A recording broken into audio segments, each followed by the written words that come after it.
Salud, sexo y violencia que solo pueden ser escuchados por niñas, niños y adolescentes bajo la supervisión de sus madres, padres, representantes o responsables. Venezuela amanece con fuerza, Venezuela amanece en unidad, porque la fuerza es la unión. La fuerza es la unión, la fuerza es la unión, te digo.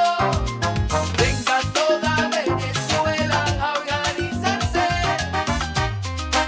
La fuerza es la unión, la fuerza es la unión. Y a poner tu granito de arena, dale por Venezuela. Actívate, en la unión está la fuerza.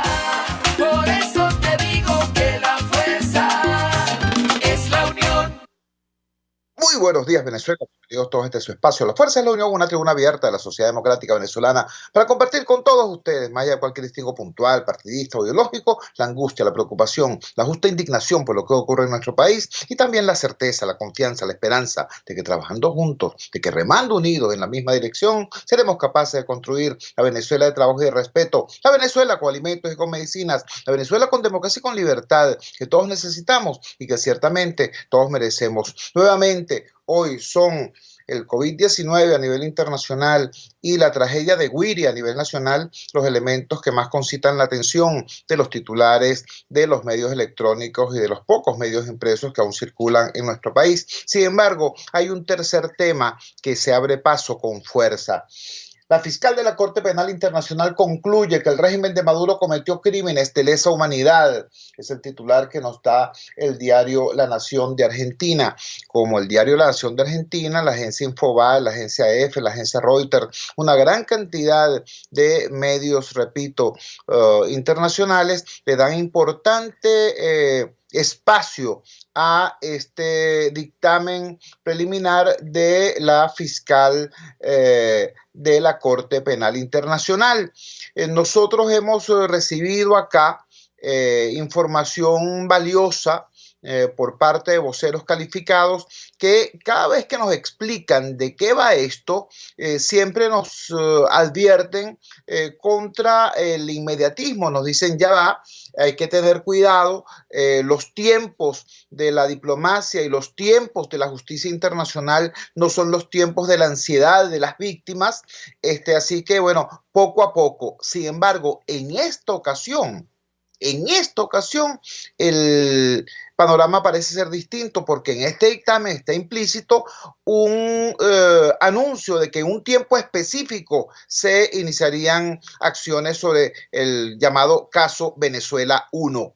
Para que nos explique exactamente de qué se trata, tenemos en línea al doctor Elías Daniels. Elías Daniels es fundador, directivo y vocero de la organización no gubernamental Acceso a la Justicia, un observatorio de la justicia en Venezuela. Elías, gracias por atender nuestra llamada madrugadora. Por favor, explícanos la importancia, la singularidad de este pronunciamiento que ayer emitió la fiscal de la Corte Penal Internacional. Muy buenos días, te escuchamos. Buenos días, Chugo. Sí, efectivamente es trascendente este informe que rindió ayer la fiscal respecto del caso de Venezuela 1, que es el caso sobre las violaciones de derechos humanos. Recordemos que el caso Venezuela 2 es el que ha impulsado el gobierno por las sanciones que le han impuesto algunos gobiernos. Entonces, en ese sentido, el caso Venezuela 1 se abrió en febrero del año 2018 y ha venido siendo impulsado por diversas organizaciones y por víctimas de crímenes de lesa humanidad, y en este momento pues la fiscal ha señalado, y esto ya en sí mismo es una noticia, que en Venezuela se han cometido crímenes de lesa humanidad, señalando de esta manera que ha habido al menos desde el 2017, y esta expresión al menos también es importante porque implicaría que pueden incluirse otros elementos que esperemos que también así sea, porque consideramos que desde el 2014 al menos se han cometido ese tipo de crímenes, pero en todo caso se ha indicado que se han cometido crímenes como el encarcelamiento, como la tortura, como la violación y otros crímenes de la misma gravedad, y finalmente la persecución. En ese sentido, que ya se diga que en Venezuela se han cometido esto por parte de la Fiscalía de la Corte Penal, es un gran logro, es un gran avance, porque ya sería la primera vez que un gobierno latinoamericano en ejercicio está siendo calificado de este modo por la Fiscalía. Y adicionalmente señala como responsables o como presuntos responsables a diversos organismos de seguridad del Estado, el SEBIN, la Policía Nacional Bolivariana, el FAES, el CONAS, la Guardia Nacional y algunas otras unidades de la Fuerza Armada Nacional Bolivariana.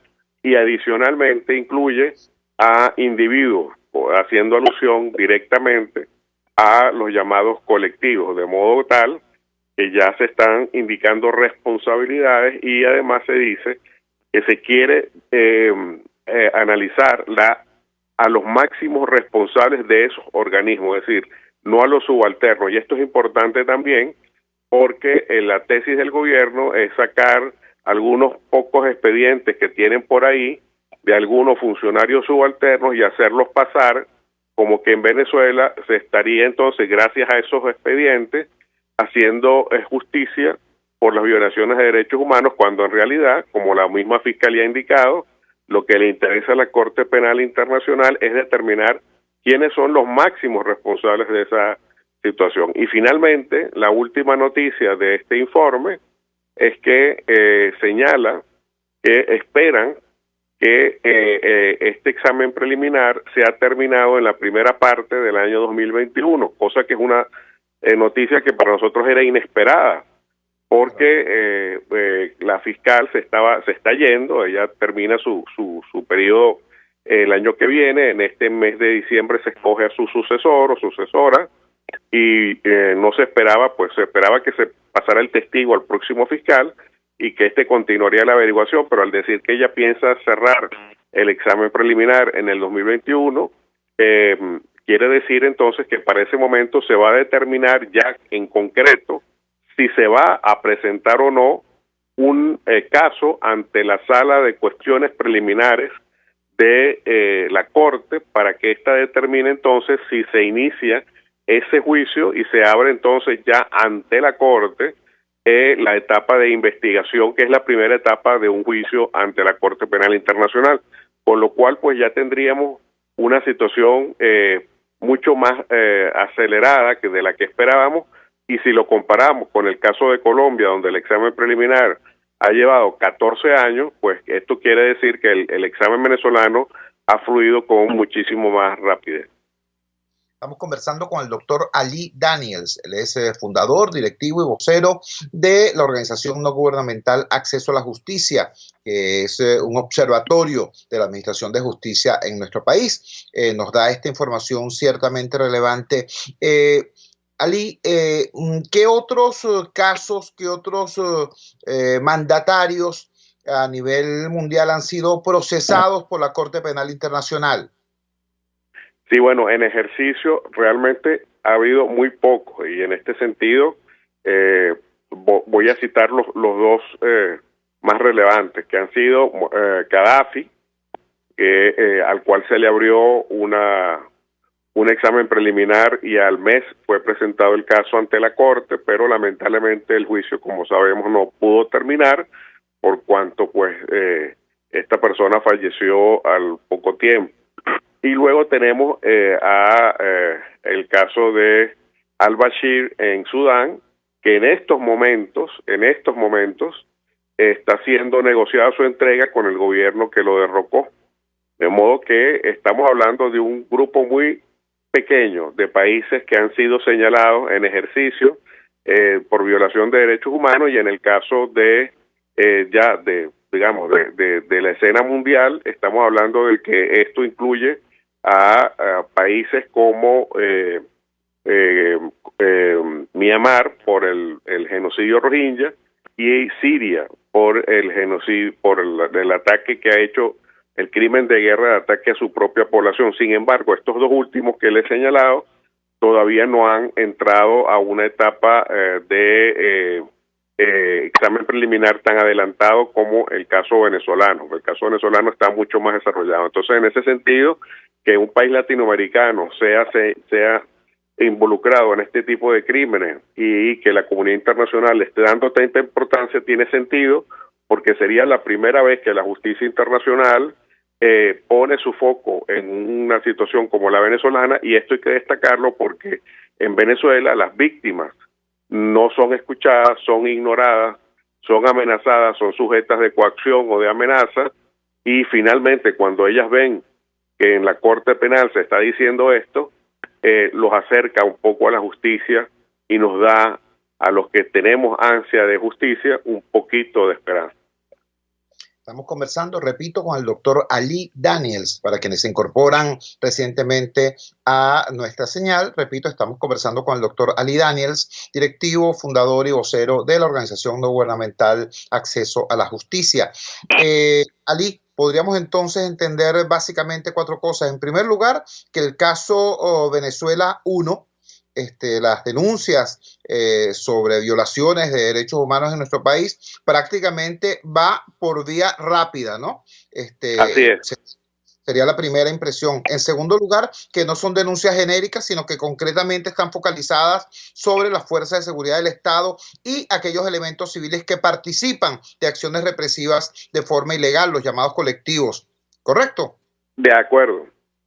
En tercer lugar, que estos señalamientos no se contentan con funcionarios de poca monta, de baja ralea, autores materiales, sino que plantean de entrada la ubicación de responsabilidades de los altos mandos. ¿Correcto? Máximo responsable es la expresión que utiliza la Fiscalía. Máximo responsable.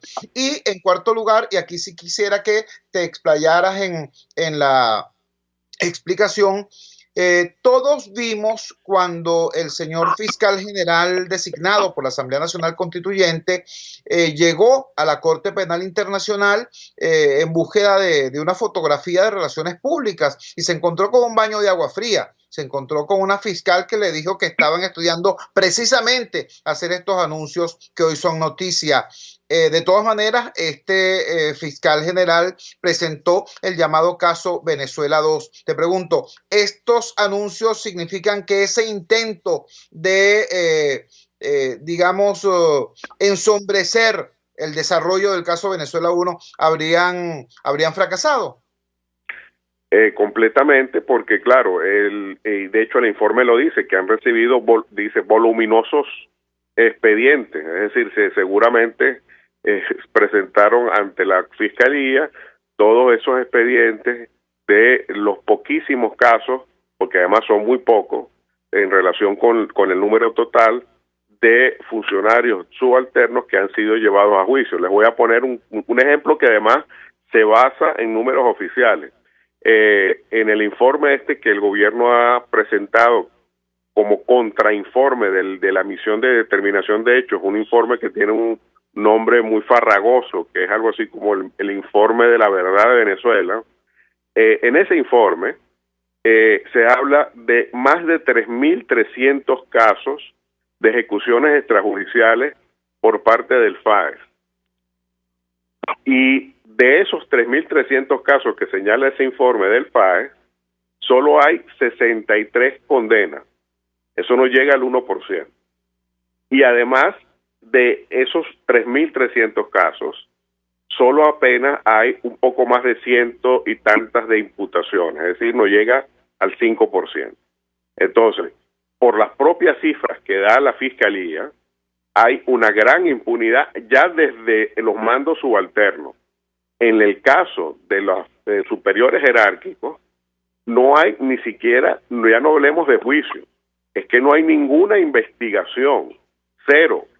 Entonces, por eso es que la Fiscalía, si esa es la información oficial, puede decir con toda tranquilidad, bueno, dado que no hay ninguna información de juicio ni de investigación siquiera de los mandos responsables, pero cuando digo mandos responsables, que yo me refiero incluso a jefes de compañía o jefes de zona en un estado cualquiera. No hay nada.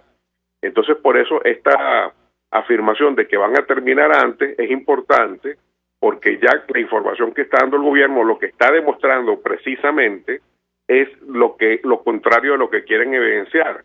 Porque aunque digan que hay 1.000 expedientes sobre funcionarios investigados. Todos esos funcionarios son funcionarios subalternos. Le puedo poner un caso.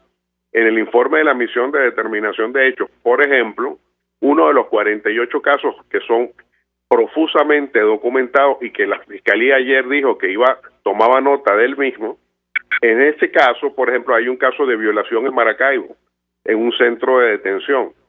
Los testigos señalan que estaba presente un supervisor. Bueno, cuando se hizo la imputación de los policías, se imputó a todos los policías menos a ese supervisor. O sea que ni siquiera en esos casos donde el funcionario jerárquicamente superior era de baja, era subalterno, no era un alto funcionario, ni siquiera en esos casos se imputó a todos los involucrados, sino que se excluyó al superior jerárquico. Entonces, esto es una demostración de que hay un patrón de impunidad respecto de los mandos responsables y que las cadenas de mando son siempre excluidas y nunca son tomadas en cuenta. Otro caso es el caso del capitán Acosta Arévalo. Fueron condenados 2 personas y quienes eran los responsables de supervisar e impedir que estos funcionarios torturaran y mataran a Acosta Arévalo jamás han sido llamados a la justicia, ni siquiera han sido nombrados, no sabemos quiénes son. Entonces, en realidad, estas pruebas que ha presentado el fiscal lo que hacen es confirmar que la impunidad es total respecto de los mandos responsables encargados de vigilar que este tipo de conductas no ocurran. Ali, agradecemos inmensamente que nos hayas regalado estos minutos en esta madrugada del martes 15 de diciembre. Has nutrido nuevamente el criterio de la opinión pública venezolana con información de calidad sobre este tema tan importante, tan relevante, y obviamente volveremos a molestarte en otro amanecer para que sigas ampliando nuestros horizontes de conocimiento en la materia. Un gran abrazo, Ali. Gran abrazo, saludos, Chu. Ali Daniels, vocero, fundador, directivo de la organización no gubernamental Acceso a la Justicia, dándonos detalles de esta información que hoy recorre el planeta. La fiscal de la Corte Penal Internacional, la fiscal Fatou Bensouda, asegura que hay motivo suficiente para abrir una investigación al gobierno de Maduro por crímenes de lesa humanidad. Se plantea allí que los perpetradores presuntos de tales crímenes son órganos de seguridad del Estado y civiles que de manera irregular participan de las acciones represivas, los llamados colectivos. Plantea que la investigación debe llegar hasta los máximos representantes de estos organismos, es decir, no se plantea conformarse con ejecutores o funcionarios de bajo nivel, y finalmente establece un lapso claro para el inicio de tal proceso, principios del año 2021, desafiando incluso las expectativas más optimistas de los conocedores de la materia, como bien nos lo explicaba Ali Daniels. Nos explica también el doctor Daniels que fracasó el intento del régimen de aparentar que se estaban haciendo cosas, ¿no? Que se estaba investigando las instancias nacionales para así poder decir entonces no vengan las instancias internacionales porque la administración de justicia a nivel local está funcionando. Revela cómo la mayoría de los casos presentados por la Fiscalía venezolana en realidad no iban al fondo de la materia. Les pongo un ejemplo doloroso, pero inmediato. En el caso de la tragedia de Güiria, como bien nos lo explicó aquí ayer el diputado Robert Alcalá, están implícitas las presuntas responsabilidades de diversas autoridades civiles y militares, sin cuyo concurso sería imposible el zarpe de las naves, el que las naves pudieran, los peñeros, los botes estos deficientes, pudieran salir además a mar abierto. Bueno, porque existe una capitanía de puerto, existe un comando de la Guardia Nacional en el puerto, existe un comando de guardacostas, etcétera. Pero entonces el anuncio que hace el fiscal general designado por la Asamblea Nacional Constituyente es que pusieron preso al dueño del peñero. ¿Qué te puedo decir? Vamos a la siguiente pausa comercial y ya regresamos con muchísimo más de La Fuerza. La fuerza es la unión. Usted escucha Unidad, la fuerza es la unión, con Chuo Torrealba por RCR 750 AM. Sintonícenos a través de Periscope, @RCR750, la radio que se ve. Voz de América. Información precisa, completa, veraz, objetiva e independiente. Directo a tu pantalla. De lunes a viernes a las 2 de la tarde por RCR 750. Ellos sí que no saben nada. Y así nos va. El espacio donde se tocan los temas más candentes de interés político y nacional. Y así nos va. En este programa, la picardía y el humor inteligente son los protagonistas. Pura cabilla. Lara y Hernández descosen y revelan los secretos más oscuros del acontecer político. Y así nos va. De lunes a viernes a las 4 de la tarde. Por RCR 750 AM. Pluralidad contigo. Respeto contigo. Responsabilidad contigo. Libertad contigo. Estamos contigo y punto. De lunes a viernes a la 1 de la tarde. Contigo. Solo por RCR 750 AM. Porque lo bueno une. En la crisis se encuentran las oportunidades. Aquí en Sin Estrés se las mostramos con invitados especiales que nos regalan sus experiencias por una Venezuela mejor. Cada tarde, de lunes a viernes a las 3, desde el emprendimiento, la educación, la salud y el entretenimiento. Por nuestra calidad de vida se nos hace necesario tomar un respiro del agobio diario, dedicar unos minutos a la salud mental y emocional para vivir sin estrés. Sin Estrés, de lunes a viernes a las 3 de la tarde por RCR 750, la radio que se ve. Opinión, ideas en debate. Usted escucha a Chuo Torrealba en Unidad, la fuerza es la unión, por RCR. Regresamos a La Fuerza de la Unión. La Fuerza de la Unión es una presentación de Frigoríficos CNIS, el placer de la carne, ubicado en la planta baja del mercado municipal de Chacao. Hoy quiero comentarles el siguiente titular. Ustedes escucharon ayer en nuestro programa al diputado Robert Alcalá dándonos una explicación pormenorizada de lo ocurrido en Güiria. Además, Robert Alcalá tiene más de año y medio en esta humilde tribuna lanzando alertas sobre lo que ha ocurrido con estas reiteradas, estas consecutivas tragedias de los naufragios. Hoy aparece en el diario Tal Cual Digital el siguiente titular: Asamblea Nacional evalúa medidas para presionar a Trinidad y Tobago por vejaciones a venezolanos. En el texto, en el cuerpo de la información, aparecen referencias a las declaraciones de Robert Alcalá y también del diputado Carlos Valero, quien también se ha ocupado intensamente de estos temas. Sin embargo, es acá cuando entonces nos asalta una preocupación. Estas diligencias necesarias, importantes, urgentes de la Asamblea Nacional, ¿a dónde van a parar después de lo que ocurrió acá el 6 de diciembre y el 12 de diciembre? Recordemos, aquí se produjo una situación en extremo irregular. Un conjunto de fuerzas políticas participaron de un proceso de diálogo, entre comillas, de negociación, entre comillas, con el régimen de Maduro, y como resultado de ese proceso se acordaron unas normas electorales que violaban la ley y violaban la Constitución. Y sin embargo, estos representantes de estas organizaciones vendieron esto como logros.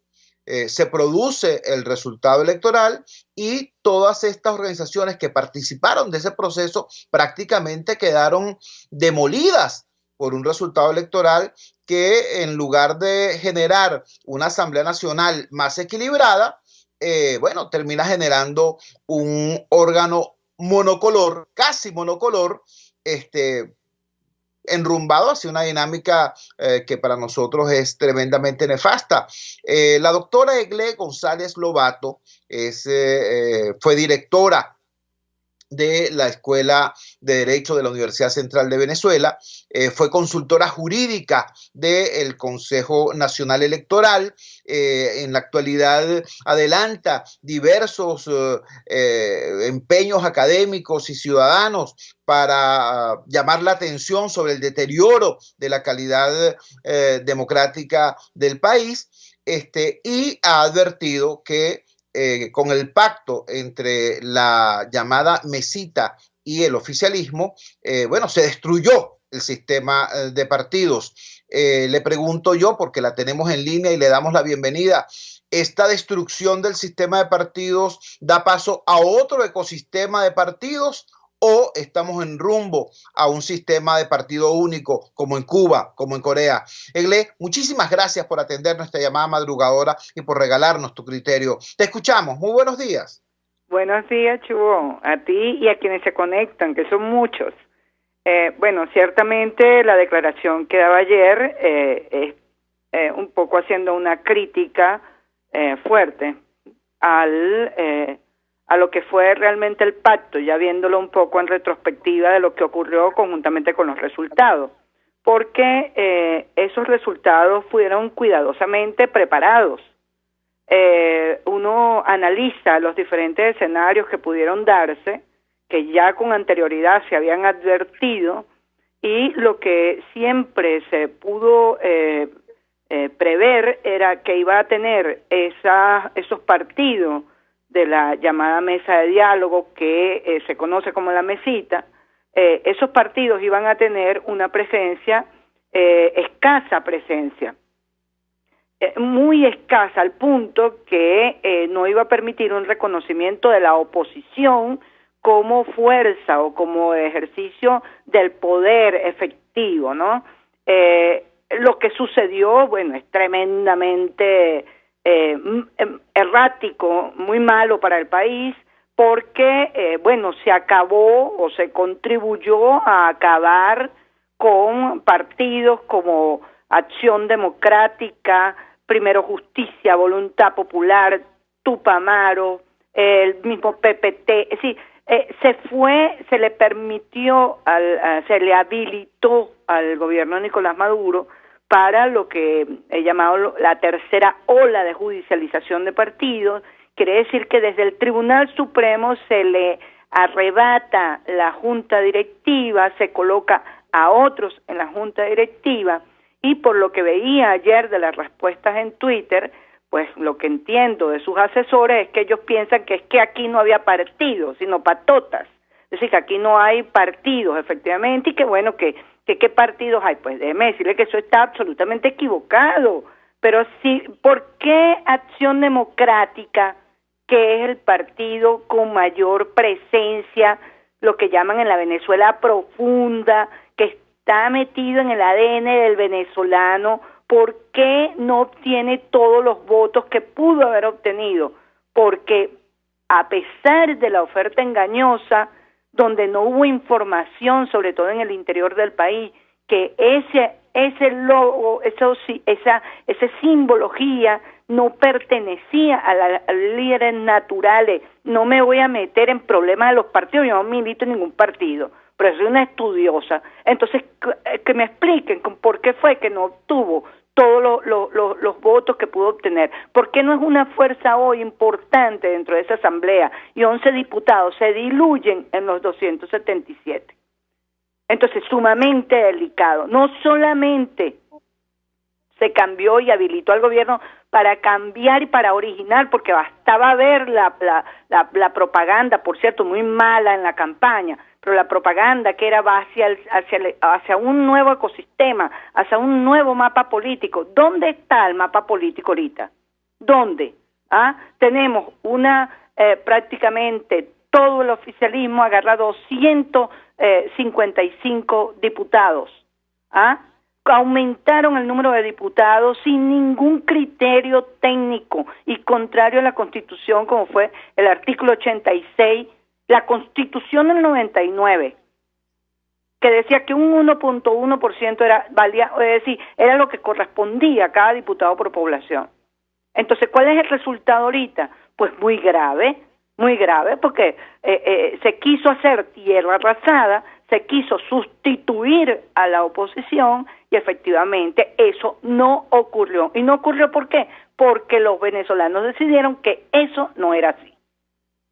Estamos conversando con la doctora Eglé González Lobato, repito, una persona que tiene una larga trayectoria como académica y como activista ciudadana en defensa de los derechos políticos de la ciudadanía. Eglé, ciertamente es dura la crítica, pero muchísimo más dura es la realidad que hoy enfrentamos los venezolanos.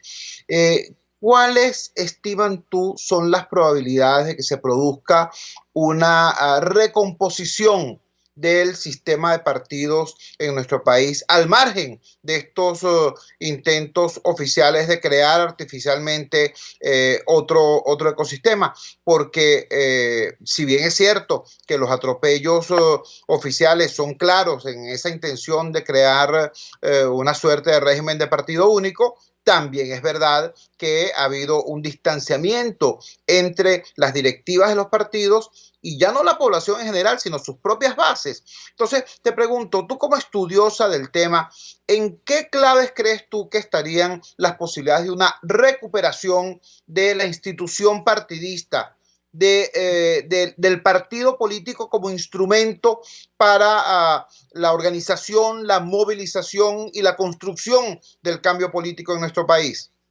Sí, lo que tú dices, fíjate, cualquier país donde haya un poquito de democracia, sus controles están en el Parlamento. El Parlamento te da una idea de qué país tienes, de qué país vas a gobernar y cómo lo vas a gobernar.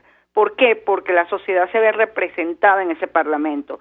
¿Qué pasa ahorita? Que esa pluralidad no existe como tal y lo que hay es la mayoría de un partido. Ahora, es cierto que como se reconoce una cosa, se reconoce la otra.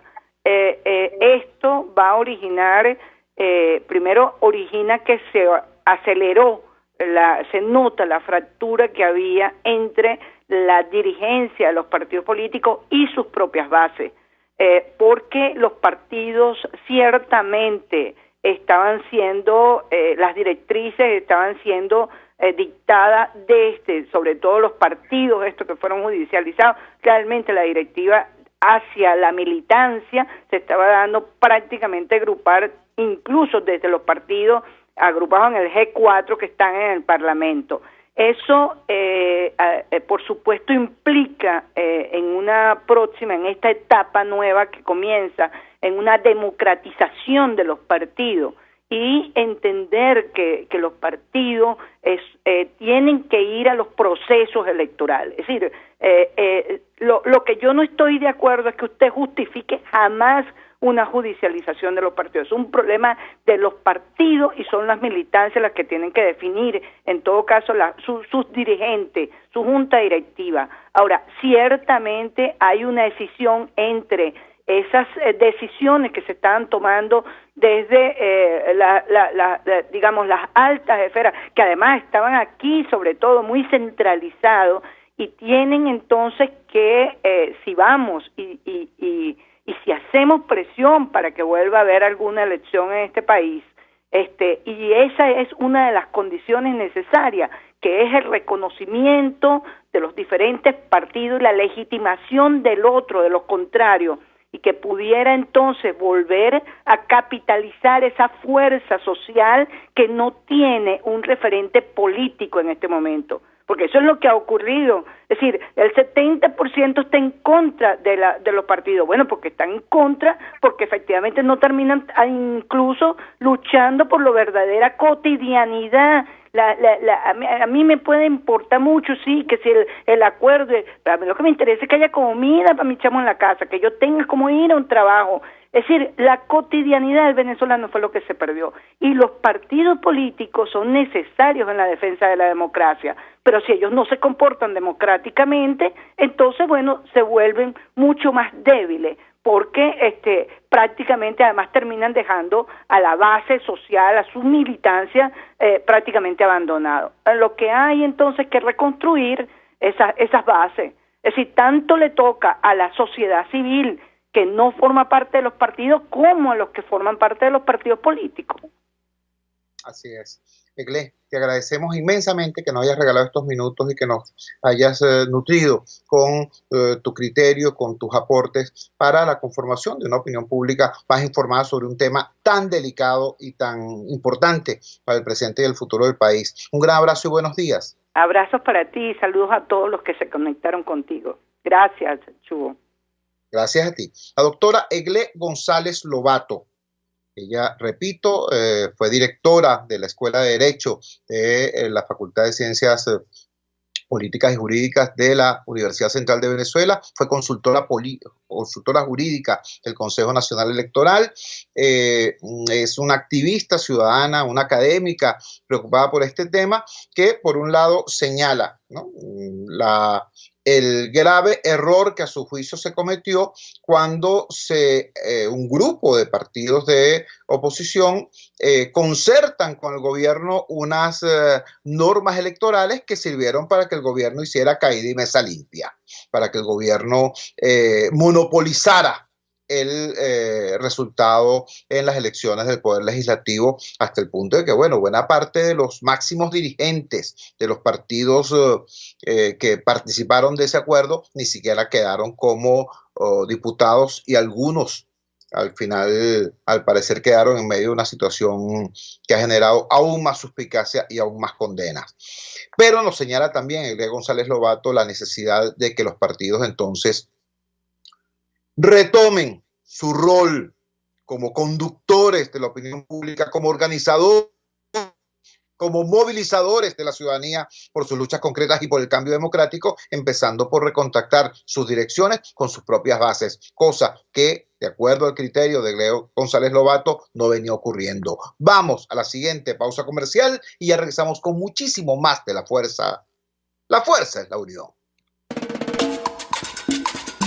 Les estamos presentando Unidad, la fuerza es la unión, solo por RCR 750 AM. Puedes seguirnos en nuestras redes sociales. En Twitter, @RCR750, la radio que se ve. Ellos sí que no saben nada. Y así nos va. El espacio donde se tocan los temas más candentes de interés político y nacional. Y así nos va. En este programa, la picardía y el humor inteligente son los protagonistas. Pura cabilla. Lara y Hernández descosen y revelan los secretos más oscuros del acontecer político. Y así nos va. De lunes a viernes a las 4 de la tarde. Por RCR 750 AM. En la crisis se encuentran las oportunidades. Aquí en Sin Estrés se las mostramos con invitados especiales que nos regalan sus experiencias por una Venezuela mejor. Cada tarde, de lunes a viernes a las 3, desde el emprendimiento, la educación, la salud y el entretenimiento. Por nuestra calidad de vida se nos hace necesario tomar un respiro del agobio diario, dedicar unos minutos a la salud mental y emocional para vivir sin estrés. Sin Estrés, de lunes a viernes a las 3 de la tarde, por RCR 750, la radio que se ve. Moisés Naim en Efecto Naim. Hola, soy Moisés Naim desde Washington. Conéctese a rcr.tv. También nos puede seguir por @Efecto Naim en Twitter. Y estamos en Facebook y en Instagram. Y no olvide que puede disfrutar todos los contenidos del programa cuando usted quiera, suscribiéndose a nuestro canal de YouTube. Nos vemos en la radio. Los miércoles y viernes a las 7 de la noche. Solo por RCR 750 AM. Voz de América. Información precisa, completa, veraz, objetiva e independiente. Directo a tu pantalla.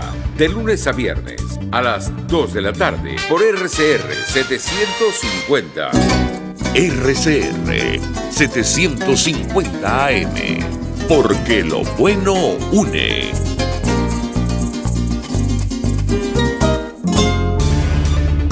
Voz de América. Información precisa, completa, veraz, objetiva e independiente. Directo a tu pantalla, de lunes a viernes a las 2 de la tarde por RCR 750. Pluralidad contigo. Respeto contigo. Responsabilidad contigo. Libertad contigo. Estamos contigo y punto. De lunes a viernes a la 1 de la tarde. Contigo. Solo por RCR 750 AM. Porque lo bueno une. Pluralidad contigo. Respeto contigo. Responsabilidad contigo. Libertad contigo. Estamos contigo y punto. De lunes a viernes a la 1 de la tarde. Contigo. Solo por RCR 750 AM. Porque lo bueno une. De costa a costa, cada semana, usted podrá ser parte del sentimiento varguense que inundará la señal de RCR. El Pitazo en Vargas. Acompaña a Luis López en el recorrido por la ruta de la actualidad informativa en el litoral. Comentarios, denuncias, reportes de tránsito y cómo están las playas. Información de primera mano de todo lo que ocurre en el estado Vargas. El Pitazo en Vargas, todos los domingos, a partir de las 8 de la mañana, por RCR 750 AM. Les estamos presentando Unidad. La fuerza es la unión. Solo por RCR 750 AM. Regresamos a La Fuerza es la Unión. Hemos tenido algunos problemas para la conexión con nuestro siguiente invitado. Es el ingeniero Andrés Caleca. Andrés es un ciudadano venezolano que ha hecho diversos esfuerzos para tratar de darle transparencia y utilidad al proceso político venezolano. El más reciente fue el recurso de amparo introducido ante el Tribunal Supremo de Justicia en relación a las elecciones del 6 de diciembre, recurso de amparo que tuvo el apoyo de más de 11.000 venezolanos. Y bueno, su opinión hoy es muy importante en relación al proceso electoral del pasado 6 de diciembre. Andrés Caleca declaró a La Voz de Galicia lo siguiente: todos sabemos que las cifras dadas y por dar son absolutamente inauditables. Así lo afirmó de manera tajante Andrés Caleca en relación a al proceso del pasado 12 de diciembre. Tenemos las afirmaciones hechas por el experto electoral Eugenio Martínez, un periodista de absoluta seriedad sobre el tema, hablando también sobre lo difícilmente auditable de las cifras del proceso del 12 de diciembre. Entonces la pregunta que le queremos hacer a Andrés Caleca es: ante este escenario, ante lo ocurrido el 6 de diciembre, ante lo ocurrido el 12 de diciembre, ¿cuál es la perspectiva para el ciudadano que quiere y cree en la democracia? Andrés, gracias por atender nuestra llamada madrugadora. Muy buenos días, te escuchamos. Buenos días, Chuy, a todos los radioescuchas y todos los que están conectados con tu programa. Mira, efectivamente, nosotros hemos señalado que las cifras que ha dado el Consejo Nacional Electoral, que por cierto cada día dan una cifra mayor de participación de ciudadanos, son absolutamente inobjetables. Y hemos dicho también en una especie de voltaje que los únicos en Venezuela que saben efectivamente cuánta gente participó en las elecciones del 6 de diciembre son los militares venezolanos. Y lo digo por una razón muy sencilla: es imposible auditar un proceso electoral como el del 6 de diciembre, cuya base fue la automatización del proceso electoral, y dicha automatización fue integrada por una compañía que nadie conoce. Es decir, ¿quién integró el proceso electoral venezolano? ¿Cómo fue ese software? Esas máquinas efectivamente sirvieron, transmitieron. Tengo entendido que gran parte de la transmisión se cayó en el proceso, de acuerdo a lo que ha dicho Eugenio Martínez, a quien tú señalaste. ¿Cuántos testigos de mesa de la oposición funcional, esta oposición funcional que se inventó el gobierno para este proceso, estaban en esas mesas? ¿Cuál es el papel de esos dos rectores de la oposición funcional en el Consejo Nacional Electoral? El silencio más absoluto. Entonces, saber realmente en este momento en Venezuela cuánta gente efectivamente votó el 6 de diciembre y si esos resultados se corresponden a la realidad o no. Los únicos que pueden saberlo es el señor Padrino, los jefes del Plan República, el Comando Estratégico Operacional, esas cosas que tienen los militares, por una razón muy sencilla. El Plan República está en todas las mesas electorales del país, vía custodia, y los responsables de cada centro de votación tienen la obligación de pasar los datos a sus superiores. Algún día se sabrá en Venezuela si efectivamente votó ese número de ciudadanos o no. Lo cierto es que el diseño de ese proceso electoral culminó siendo exactamente lo que nosotros habíamos previsto, un proceso electoral absolutamente inútil, que no le sirve absolutamente a nadie. Empecemos por el señor Maduro. Mira, la abstención, eso también lo he dicho en otras ocasiones, el nivel de abstención no solo golpeó a la oposición venezolana, golpeó sobre todo al gobierno, que era el más interesado en que este proceso electoral fuera adelante. Cuando tú ves la proporción de votantes que el PSUV o el Polo Patriótico, si quieres sumarlos a todos, viene obteniendo en Venezuela desde la primera elección de 1998, cuando ganó el señor Chávez, con el movimiento Quinta República, hasta hoy es de una debacle terrible. El PSUV ha ido desapareciendo en la práctica como fuerza política venezolana. Si tomamos por cierto los resultados que están dando, la participación, el número de votantes del PSUV no alcanza ni siquiera el 15% del padrón electoral venezolano, cuando el PSUV ganaba las elecciones con el 50% en los mejores momentos de Chávez. Y lo insólito del PSUV, igual que el resto de la oposición venezolana, es un problema global de la dirigencia política venezolana, pero estamos hablando ahorita del PSUV. Lo insólito de esa fuerza política es que no hace autocrítica, no hace revisión. Los que dirigen las elecciones y los que dirigen el partido, a pesar de la debacle cada vez mayor de sus resultados, siguen siendo los dirigentes. No hay ni siquiera una reflexión de qué pasó con las VH, qué pasó con toda esa maquinaria, ese dineral que gastan, por cierto, dineral de todos los venezolanos. Eso no crea que es dinero que ellos recogen en rifas y en contribuciones de militantes, no, eso es robándose el erario público, despilfarrando el dinero que necesitamos para resolver los gravísimos problemas que tiene el país, en montar una maquinaria que no es capaz de movilizar ni siquiera la sumatoria de los votos de la izquierda venezolana en la época de la Cuarta República. O sea, el PSUV llegó otra vez al 15% tradicional de la izquierda venezolana, después de 20 años en el poder. ¿Cómo han dilapidado esa fuerza política? Y la han dilapidado porque mira cómo está el país se les está cayendo a pedazos. Bueno, esa misma reflexión, imagínate, hecha ahora de cara a la oposición. ¿Cuál fue el diseño estratégico de esta gente que decidió participar en la mesa de diálogo nacional? El verdadero diseño estratégico de esta gente no fue ni siquiera lograr un parlamento plural, no. El verdadero diseño estratégico era dar un sorpaso, eso que los italianos llaman un sorpaso, a la oposición agrupada en el G4.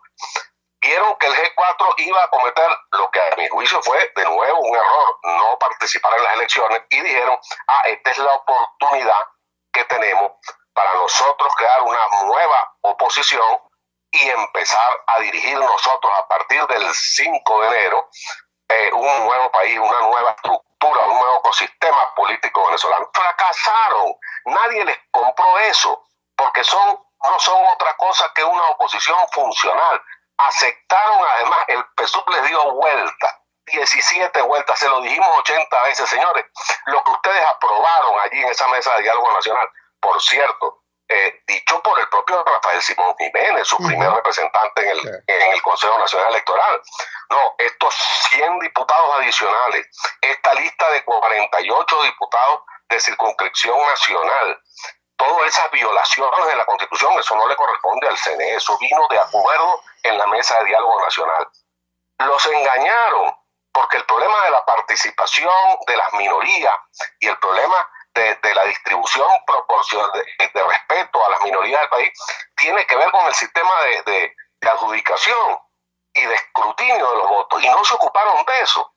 Y mientras tú no restes los resultados de la votación nominal, de los resultados de votación por lista. Claro. Mientras tú apliques el método de Home para esa lista de 48, sabíamos que les iba a pasar exactamente lo que pasó, que el PSUV con el 60% de los votos iba a sacar el 90% de la asamblea. Pero si eso pasó en el 2015 al revés también. Claro. Entonces, bueno, el grado oye, yo no quiero decir una palabra muy fuerte, pero el grado de candidez, digámoslo así, vamos a decirlo así, el grado de candidez de esa dirigencia política es realmente conmovedor. Entonces, lo que hicieron fue el ridículo. ¿Qué se instala el 5 de enero? Una asamblea que no le sirve absolutamente a nadie. Maduro no va a conseguir un crédito, ni un crédito de los chinos, ni de los rusos, ni de los iraníes, a los cuales hay que pagarle, por cierto, en oro constante y sonante cada barco de gasolina que mandan, porque va a instalar una Asamblea Nacional nueva. Y por otra parte, entonces tenemos al resto de la oposición venezolana, que mira, a pesar de todo lo aislada que está, a pesar de todo lo golpeada que está, mira, en esa consulta ciudadana del 12, inauditable también, ojo, tan inauditable como la otra, ¿verdad? Porque fíjate qué situación tan extraña vive Venezuela, pero aunque tú no puedes verificar esa cifra, sí es obvio que hubo una movilización ciudadana importante, a pesar de que está totalmente aislada. Ahora, ¿qué vas a hacer con eso? ¿Qué vas a hacer con ese resultado de esa consulta? Que por cierto no sé si ganó el sí o el no, en qué pregunta ganó el sí, en qué pregunta ganó el no, cuántos fueron, yo no lo sé, a lo mejor ya está publicado, pero no lo tengo claro. Se han concentrado en la participación de la gente. Pero ¿qué se hace con eso? ¿Con qué se come eso? Como dijo una vez Miquelena refiriéndose a la sociedad civil de manera de burla. ¿Con qué se come ese resultado de la consulta? Y no se come, como no se come el 5 de diciembre y el 5 de enero de la Asamblea Nacional. Y el problema de fondo, Chugo, es que Venezuela sigue desamparada. Venezuela sigue disolviéndose. Mira la tragedia de Guiria. Ya entonces estamos convirtiéndonos en el país de balseros también. No solo la gente que se ha ahogado en Guiria, esto viene ocurriendo desde hace varios años, sino la gente nuestra que muere en el paso hacia Brasil, en los trayectos de selva, en manos de traficantes de seres humanos.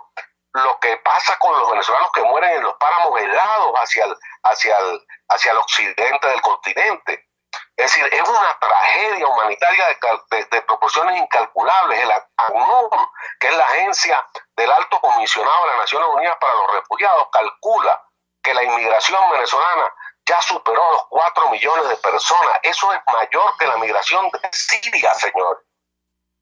¿Cómo es posible que nosotros, el gobierno en primer lugar, el señor Maduro, indolente señor Maduro, aposentado en Miraflores, no tomen cartas en una situación tan grave como esta y que la oposición venezolana no sea capaz de reconstituirse como una fuerza capaz de obligar al gobierno a negociar? Ese es el papel que tenemos que jugar hacia el futuro. El año 2021 es un año insondable para Venezuela. Va a ser posiblemente el peor año que tengamos, a pesar de todo lo malo que hemos tenido antes. ¿Por qué? Porque se trancaron todos los espacios. La dirigencia política no ha sido capaz de madurar en el sentido de que hay que resolver el nudo gordiano de la crisis política del país para poder afrontar el resto de los problemas. Esa es mi gran preocupación hacia lo que nos viene. Andrés, lamentablemente se nos acabó el tiempo, no para tu entrevista, sino el tiempo del programa. Sin embargo, esa es exactamente la interrogante que tenemos hacia adelante. Entendamos además que el año 2021 es formalmente al menos un año electoral también, es año de elecciones de gobernadores y alcaldes, el siguiente es año de elecciones municipales.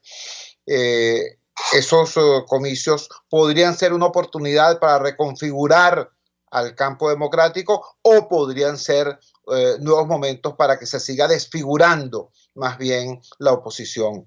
Y bueno, todo eso se decide precisamente en estas semanas, en estos días. Muchísimas gracias, Andrés. Muy buenos días. Gracias a ustedes, Chugo. Buenos días. Andrés Caleca, expresidente del Consejo Nacional Electoral, demócrata, ciudadano preocupado y activo por estos temas de la recuperación del derecho al voto por parte de nuestro pueblo, haciendo este análisis, haciendo esta advertencia.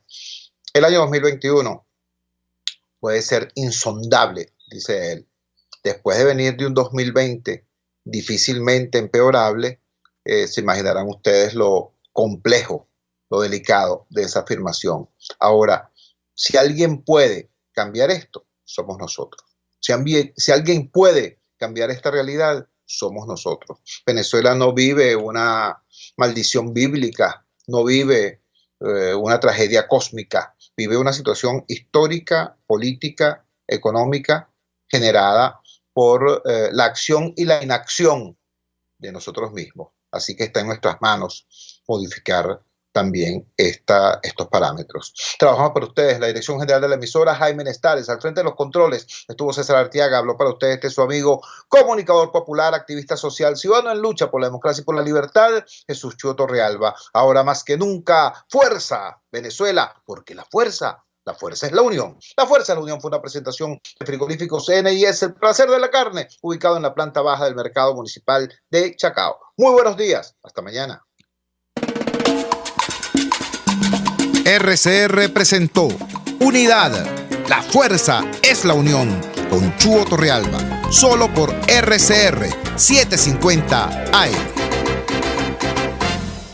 Tarot, ciencias ocultas. Descubre el motivo de tu mala suerte. Regresa tu ser amado, domínalo. Aleja enemigos, mejora tu suerte. Empleo, salud, parapsicólogo